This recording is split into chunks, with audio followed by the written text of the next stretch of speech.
I just want to talk a minute about a couple areas, specifically the CHIPS program, which is the program that's primarily used by our local governments to fund their local infrastructure projects.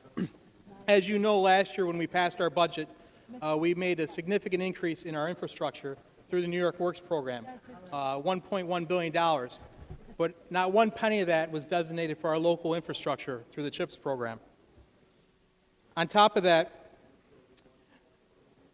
87% of our roads in New York State are local roads. That's where our town highway superintendents were up last week, our county highway superintendents were up last week. 87% of our roads are local roads. 52% of our bridges are local bridges.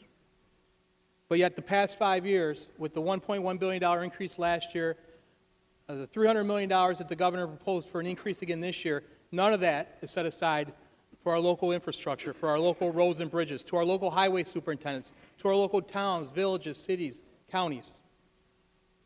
For the past 5 years, our CHIPS funding has been flat. Now, I know we've had some difficult times, but if we're proposing a $200 or a $300 million increase through New York Works this year, this is the right time to increase our infrastructure investment at the local level. Let me give you some statistics. Just over the last 10 years, when our local highway departments have been struggling, fuel costs have increased 190%, asphalt prices 206%, material costs 57%. Then you take on top of it property tax cap, rising pension costs, health care costs. Mr. Speaker, my colleagues, this is not a Assembly issue or a Senate issue. It's not a Republican issue or a Democratic issue. It's not an upstate issue or a downstate issue. In fact, out of the current $363 million we do fund CHIPS at, it's my understanding that approximately $75 to $80 million goes to New York City. The Comptroller's report says we have $89 billion in unmet infrastructure needs over the next 20 years. Our local governments need this assistance. We're not asking to spend more money above the governor's proposed budget, but what we are asking is we need to do more of a commitment for our CHIPS program to help fund our local roads and bridges. They need it. All we have to do when we go into the budget negotiations, I ask you, please, negotiate. Let's put $100 million at least back into our local infrastructure. There's $200 million there.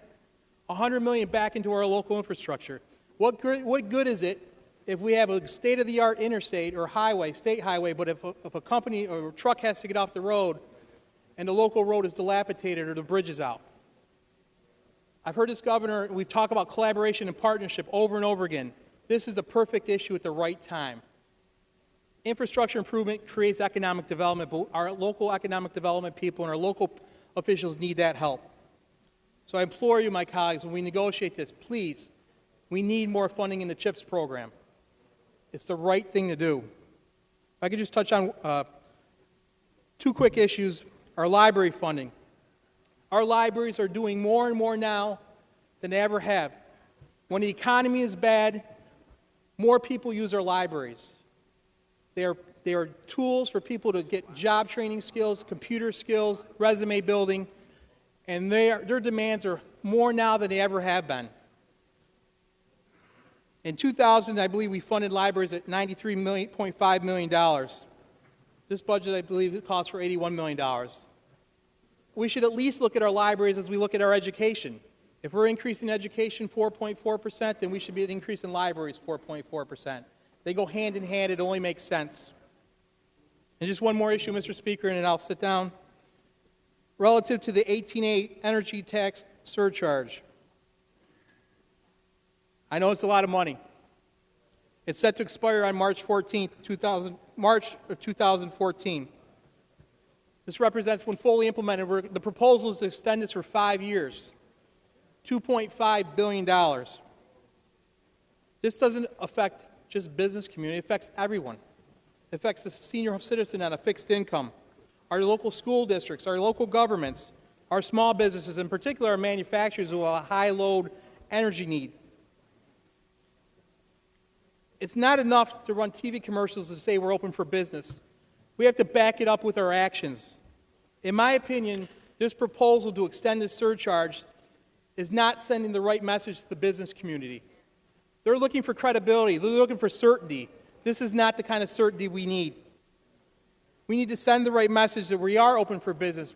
Listen, I'll agree, we made some progress over the last 2 years, but we are not out of the woods yet. Before we look to put more assessments on our energy bills, we have some of the highest energy costs in the state. A 2010 report from the Public Policy Institute shows that the state and local taxes and assessments on electric power alone impose a $6.4 billion burden on the state's economy. That study also found that fully 26.68% of New Yorkers' electric bills support state and local taxes and fees. This equates out to an average of $614 for each household, single-family homes, apartment, co-ops, condos. New Yorkers pay that on their tax bill. And let's not think this is just the business that's paying for that. Lower-income households are paying nearly a quarter of their income for energy costs. The 27 million lower-income households earning between $10,000 and $30,000, representing 23% of the U.S. households, will allocate 23% of their 2011 after-tax income to energy, more than twice the national average. Mr. Speaker, my colleagues, we have an opportunity to send the right message to the business community that we're going to continue to tighten our belts, that we want to make this state more business-friendly. We've made some progress, but we have a long way to go.